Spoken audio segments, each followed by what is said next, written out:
Si Glenn Gatos. Ito po si Kuyang Glenn Gatos. Alas po natin alas 3:17 na po ng hapon. Aba, matindi na ho ang problema po sa krisis sa langis. Meron pang mga tag-init. Dry season na.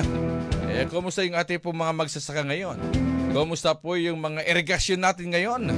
Baka sa sobrang tag-init po, matutuyo naman, di ba? Natuyo ng aho tayo dito sa pataas ng presyo ng langis. Baka matuyo ang tayo ng tubig sa ating po mga magsasaka. Ano kaya ginagawang remedyo rito? Yung mga proyekto po ng ating gobyerno, partikular na po ng National Irrigation Administration.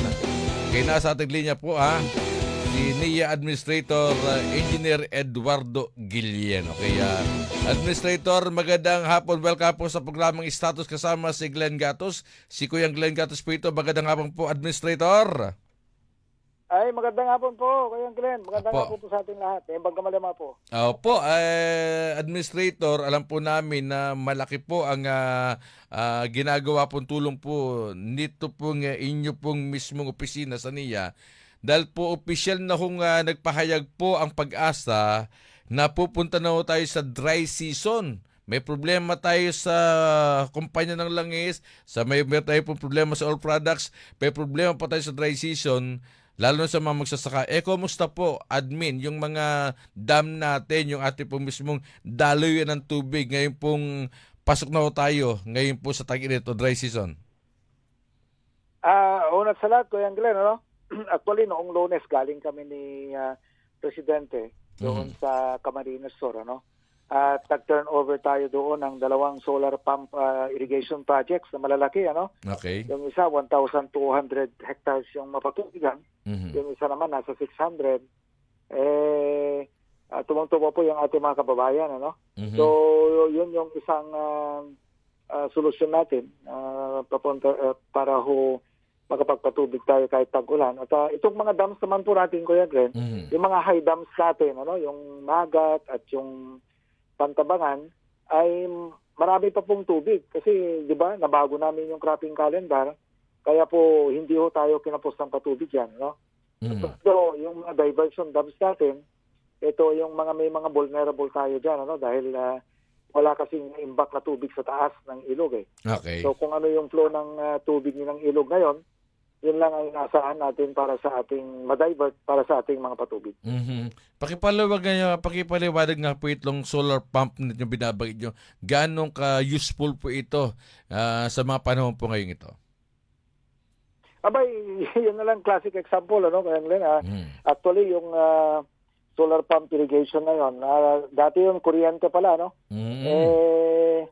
Matagal na panahon na hindi nakapagpatubig mga kababayan natin doon at ang mahal ng binabayaran nila, no? Apo. Ang bill nila 450,000 per month. Tapos naghahati-hati sila, nagbabayad sila ng 12 na sako bawat hektarya.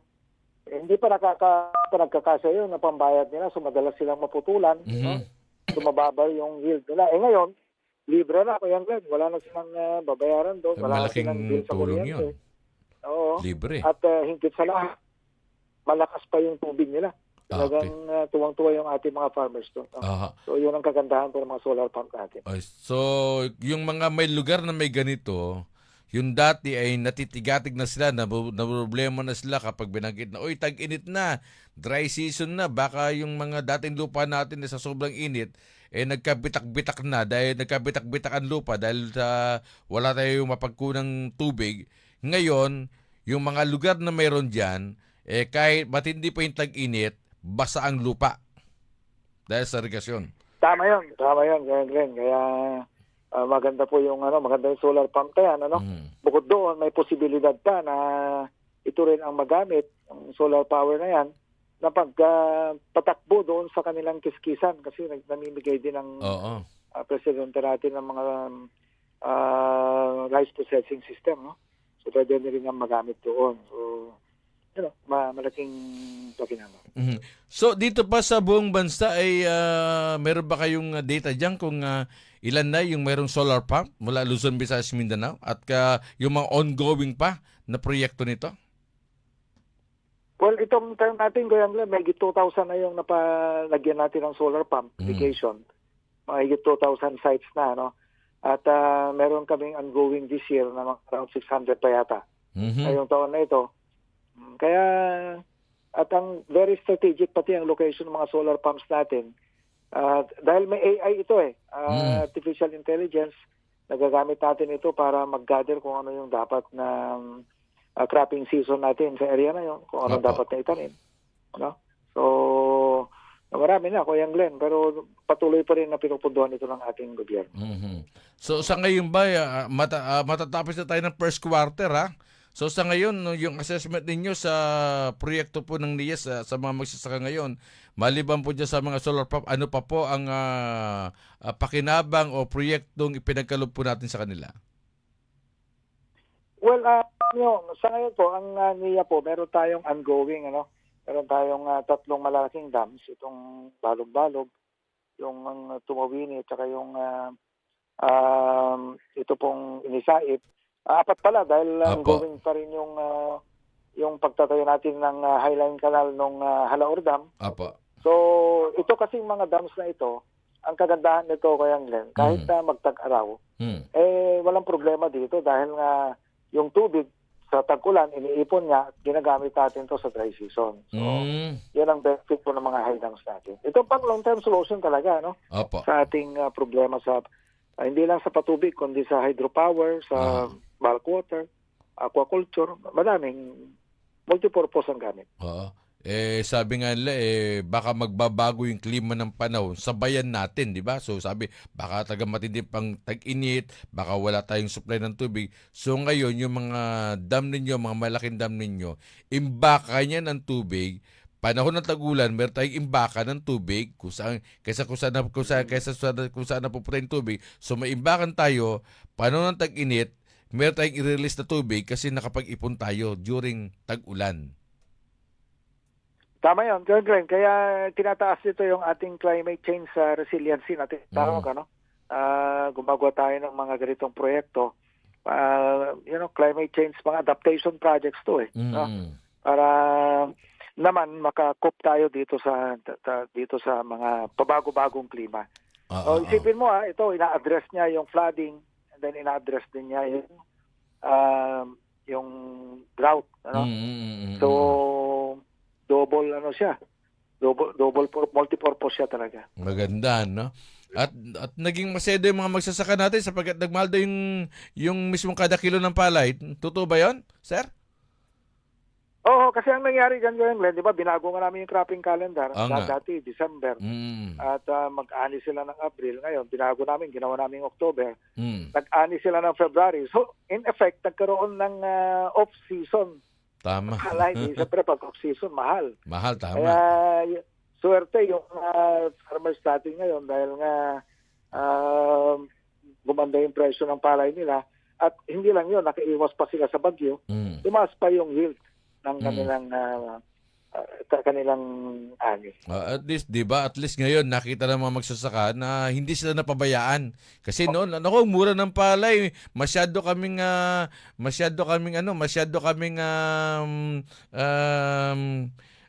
masyado silang binabarat dati. So ngayon hindi na. Opo. Yan naman po, alam nyo, wala namang ginawa ang ating Pangulo kung titignan yung kapakanan ng ating mga magsasaka, At katuwang natin ang Department of Agriculture diyan para naman maalagaan yung ating mga farmers. Okay, bigyan lang natin ng pagkakataon itong ganitong mga sitwasyon sapagkat 'di ba, last year ang ganda ng ginawa po ng NIA sa mga magsasaka sapagkat yung mga nagkatuwang pa kayo ng Department of Public Works and Highways at tinignan parang wala namang tawag dito, wala po mga flood control, mga ghost project ang NIA noong po tinignan. Kumbaga, tapos nagkaroon pa kayo ng joint force para lalo pang mapaganda ang proyekto ng NIA at ng DPWS. Pakikwento nga po niyo ito.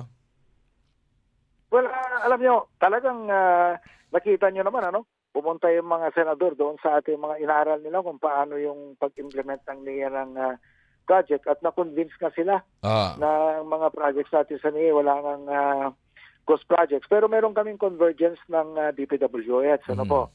So kami ang nag-identify naman yung mga areas na pwede nilang lagyan ng flood control, kagaya po ng Sabo Dam na pwedeng gawin na rin na diversion dam, no?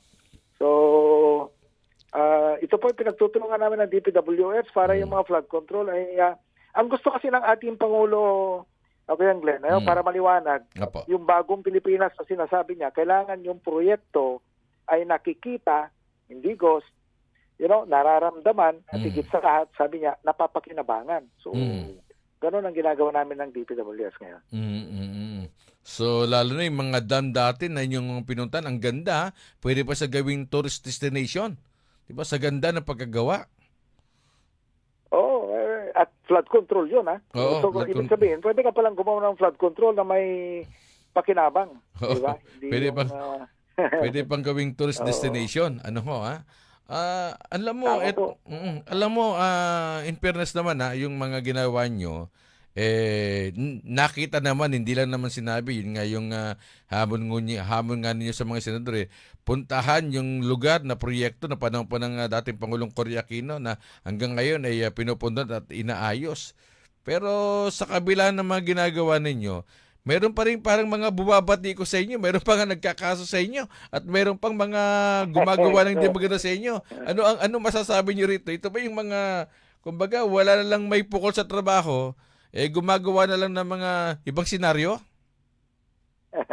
Kuya Glenn, merong kasabihan Yung daw manggang hitik sa kahoy, manggang hitik sa bunga, yun ang binabato, So, on the lighter side, yun ang tingin natin. At kagaya ng isa niyan, halimbawa yung isang accusation sa atin, yung rig bidding. Bakit kita mo yung Manzanilla, Yung pinabid natin ng mga projects na malalaki, yung Tumawini, yung Inisait, ilang beses na nag-fail yun. Kasi talagang stricto po kami sa bidding. Kung rig bidding yan, di lahat yun, hindi na nagpa-fail. Lahat Tama. awarded na, di ba? Ayan, tama. Hindi naman po ganon. Tsaka, makita mo po yung pinagbigyan namin ng project sa NIA, mga maayos na kontraktor. Yun. Halimbawa, yung nirereklamo, yung balog-balog. Ang kontraktor nun, Santa Clara Okay, So, ibig sabihin, Santa Clara, quadruple A yan, no? Malaki pangalan yun pagdating sa may construction industry. Di ba? Opo, Hindi isa po sa papayag na pinakamalaki masira yan, top pangalan five. ng mga yon. Hindi. Tsaka kita mo yung trabaho nila ngayon, napakaayos, napakaganda. Oo. Advance pa yung trabaho nila, So, wag mag-alala yung mga kababayan natin dahil kami po sa NIA ay kaya nga wala pong ghost project sa amin, maayos lahat yung quality ng project namin dahil stricto kami sa sa kontraktor, pangalawa sa implementasyon. Ayun, okay. So mas kasi lalo na ngayon, sinasabi ko nga, papasok na kayo sa second quarter. Ano ba yung mga nakaabang pa mga programa po ninyo ngayon sa mga magsasaka, sa ating pong, kasi dry season na, sa mga patubig, ano pa yung mga inaasahan lang na talagang makakatulong sa ating pong mga magsasaka, makakatulong sa ating pong mga kababayan sa panahon po ng tag-init? Admin. Abay, patuloy lang po yung implementation ng mga projects natin. Mas marami pang repair and restoration ng mga nasirang system natin, yung mga solar pump irrigation projects na yan, yung mga high dams na yan. Tuloy-tuloy lamang po tayo ng trabaho ko yan, Glenn. At, ang hiling ko lang, siyempre magtulungan lang tayo. Ayun. Ang NIA kasi, Kuya Glenn, lagi namin sinasabi, di ba? NIA gets things done, sabi namin, kasi pa amin po, ang prinsipyo ng NIA, ang tubig ay buhay. Water is life. Pero ngunit, higit pa rito kasi, Kuya Glenn, ang irrigation kasi ay pagkain, yan ang nagagaling ang pagkain, oportunidad, at yan ang nagbibigay ng dignidad sa ating mga magsasaka, At gaya ng sabi ko kanina, of course, lagi namin sinasabi sa NIA gets things done. Dahil alam mo, sa huli, Kuya Glenn, sa amin, hindi lang ito proyekto, Ito ay kinabukasan natin, yung mga proyekto na yan. Tama. Kaya ang NIA ay tuloy-tuloy lang sa ganyang paggawa. At sabi nga kulang sa ngawa, puro gawa, di ba? Yung iba naman, puro ngawa, wala namang ginawa, palpak pa. Administrator? Hindi, sa amin sa NIA po ay alam mo po kasi dito mo makikita yung yung pamahalaan, yung ahensya na alam mo hindi lang dapat ang sabi nga natin dito yung resulta, gusto namin makita ng ating mga kababayan yung resulta ng ng gawa ng isang ahensya na nakikinig, nagtunay na nagmamalasakit at gumagawa. Yun, So, yung tama. mga magagandang project yan. Tama, yun ang dapat, lalo na ngayon, na ang bansa'y naaharap po sa krisis, talagang dapat may mga bagay tayong magawa. Kahit nasa krisis tayo, may mga bagay tayong nagagawa na ramdam diretso ng ating po mga mamamayan, Administrator. Ay, tama po yan. Kaya kita mo naman, kahit malayo, advance, ang kwan ng NIA, malayo pa ang krisis, kita mo naman yung mga project natin. Ngayong may krisis, malaki ang pakinabang, di ba? Correct, Dapat correct. yun ang ating kaya po kami sa NIA, masaya po kami dahil Opo. alam namin na, modesty aside, nakakapagbigay po tayo ng mga proyektong tunay po na nakakapagpabago ng buhay ng ating mga kababayan. Okay. Administrator, nako, thank you so much sa time at nakinig ating po mga magsasakaw. Hindi sila mababahala kahit tagtuyot, meron tayong tubig na pupunta sa kanila po mga kabukiran para bubuhay sa kanila po mga tanim. Yes, Kuya Glenn, maraming salamat din po sa pagkakataon at sa ating mga kababayan sa Camarines Sur. Ano ba yun. yung kuha nila doon? Marahay na hapon po sa Indo-Gabos. Ayun, Magandang hapon po sa inyo lahat. talagang parang Bicolano, hindi halatang Ilocano Natutunan ko nung pupunta kami ni Presidente doon. Kuya Glenn, marahay na hapon. meron ka palang naiuwi Pagdating mo rin, meron ka palang baon na naiuwi Very good Okay, maraming salamat, Administrator, at mabuhay po kayo. Thank you so much for sa time. Thank you po, Kuya Glenn. Mabuhay po kayo. Magandang hapon. Okay. Si NIA Administrator Eduardo Guillen. Babalik po kami. Try natin